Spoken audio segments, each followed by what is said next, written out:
Shalom, abençoada mulher de Deus, estamos aqui no Devocional, capítulo 2 do livro de 2 Samuel. Chegamos em um novo livro, glória a Deus, que vai contar muito sobre a história de Davi, os exemplos que ele nos deixou, exemplos bons e exemplos não bons também, né?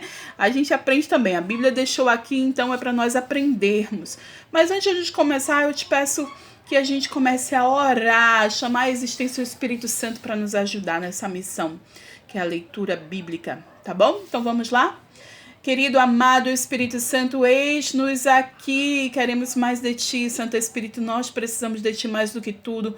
Fala ao nosso coração, ministra nosso coração, nos traz revelação da Tua palavra, revelação do alto, em nome de Jesus, que possamos ter discernimento espiritual, Senhor, que nós não possamos ler a Bíblia por ler, mas realmente ter um entendimento real do que o Senhor quer nos falar, em nome de Jesus. Amém. Capítulo 2. Passado algum tempo, Davi perguntou ao Senhor: devo ir para uma das cidades de Judá? E o Senhor respondeu que sim.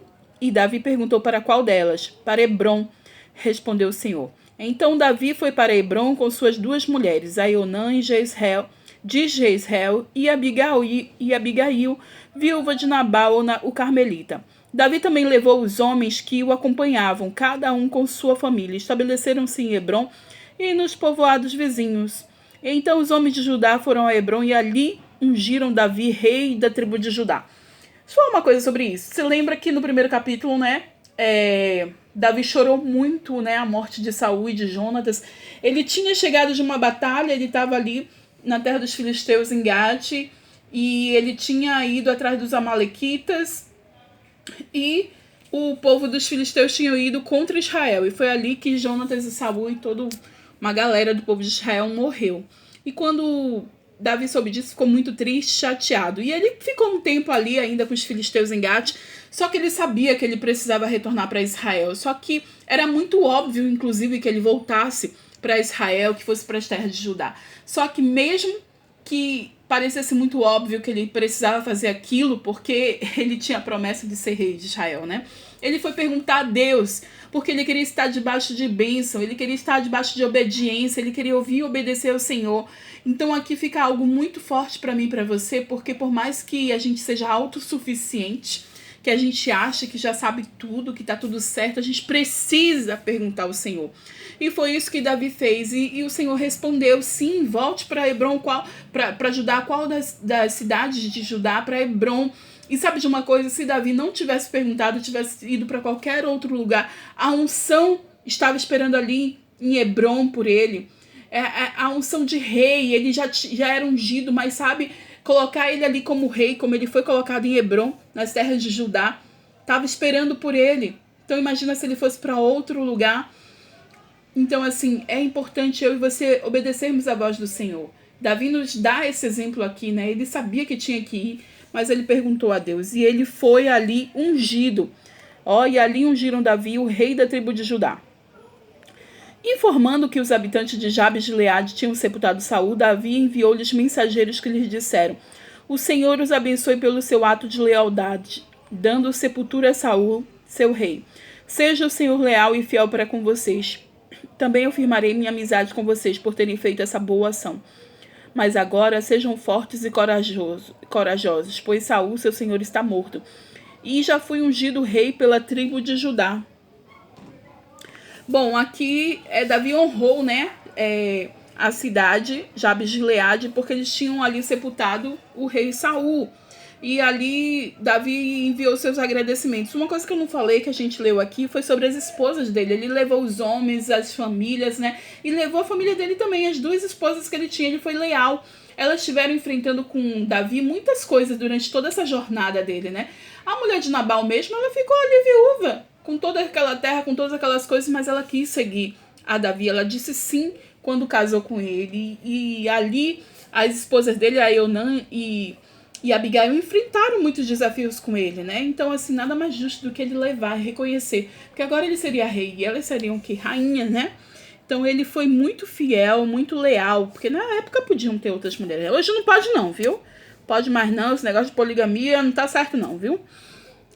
Bom, aqui a gente vai continuar. Enquanto isso, Abner, filho de Ner, comandante do exército de Saul, levou Isbosete, filho de Saul, a Manaim, onde o proclamou rei sobre Gileade, Assuri, e Jezreel, Efraim, Benjamim e sobre todo Israel. E Isbosete, filho de Saul, tinha 40 anos de idade quando começou a reinar em Israel e reinou 2 anos. Entretanto, a tribo de Judá seguia Davi, que a governou em Hebrom por 7 anos e 6 meses. Abner, filho de Ner, e os soldados de Isbosete, filho de Saul, partiram de Manaim e marcharam para Gibeon. Joabe, filho de Zeruia, e os soldados de Davi foram ao encontro deles no açude de Gibeon. Um grupo posicionou-se num lado do açude e o outro grupo do lado oposto. Então Abner disse a Joabe: Vamos fazer alguns soldados lutarem diante de nós. E Joabe respondeu: De acordo. Então 12 soldados aliados de Benjamim e Isbosete, filho de Saul, atravessaram o açude para enfrentar 12 soldados aliados de Davi. Cada soldado pegou um adversário pela cabeça e ficou-lhe o punhal no lado, e juntos caíram mortos. E por isso aquele lugar situado em Gibeon foi chamado Eucate Hazurim. Houve uma violenta batalha naquele dia, e Abner e os soldados de Israel foram derrotados pelos soldados de Davi. Estavam lá Joabe, Abisai e Azael, os 3 filhos de Zeruia, e Azael, que corria como uma gazela em terreno plano. Perseguiu Abner sem se desviar nem para a direita nem para a esquerda. Abner olhou para trás e perguntou: É você, Azael? Sou eu, respondeu ele. E disse-lhe então Abner: É melhor você se desviar para a direita ou para a esquerda e capturar um dos soldados e ficar com as armas dele. Mas Azael não quis parar de persegui-lo. Então Abner advertiu Azael mais uma vez: Pare de me perseguir, eu não quero matá-lo. Como eu poderia olhar seu irmão Joabe nos olhos de novo? Como, porém, Azael não desistiu de persegui-lo, Abner cravou no estômago dele a ponta da lança que saiu pelas costas. E ele caiu morto ali mesmo. Ele caiu morrendo ali mesmo. E paravam todos os que chegavam ao lugar onde Azael estava caído. Então Joabe e Abisai perseguiram Abner ao pôr do sol. E chegaram à colina de Amá, de fronte de Gia, no caminho para o deserto de Gibeon. E os soldados de Benjamim, seguindo Abner, reuniram-se formando um só grupo e ocuparam o alto da colina. Minha gente, essa morte aqui, né, Abner matou aqui Azael, foi terrível. Porque eles eram antes amigos, né? Joabe, lá na frente a gente vai ver que acaba matando Abner por isso. E a gente vê que violência gera violência, que, sabe, por mais que Abner dissesse: Ai, Azael, não vamos fazer isso não, como é que eu vou olhar para Joabe? Ai, Azael, para com isso e tal, tal, tal. Ainda assim, ele foi lá e matou, era como legítima defesa, né? Algo assim, mas violência gera violência, pecado gera pecado, sabe? Um abismo chama outro abismo. Infelizmente, esse final aqui não é muito bom. Dessa guerra entre Judá e Israel foi terrível. Vamos seguir aqui que está acabando esse capítulo. Então Abner gritou para Joabe: O derramamento de sangue vai continuar? Não vê que isso vai trazer amargura? Quando é que você vai mandar o seu exército parar de perseguir os seus irmãos?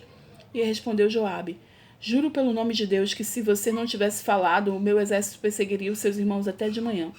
Então Joabe tocou a trombeta e o exército parou de perseguir Israel e de lutar. Abner e seus soldados marcharam pela Arabá durante toda a noite. Atravessaram o Jordão, marcharam durante a manhã inteira e chegaram a Manaim. Quando Joabe voltou da perseguição e Abner reuniu todo o exército e viram que faltavam 19 soldados além de Azael, mas os soldados de Davi tinham matado 360 benjamitas que estavam com Abner. Levaram Azael e o sepultaram no túmulo de seu pai, em Belém. Depois disso, Joabe e seus soldados marcharam durante toda a noite e chegaram ao Hebrom ao amanhecer. Eu achei essa guerra aqui tão desnecessária, tão terrível, e que tem consequências terríveis ainda piores. Então tem guerras que eu e você não devemos começar, guerra que a gente não deve entrar. Sabe aquele negócio que não entra e paga para sair? Eu esqueci qual é. Mas enfim, eu e você não fomos chamadas para isso. Não fomos para tirar vidas, e sim para abençoar, para ajudar vidas.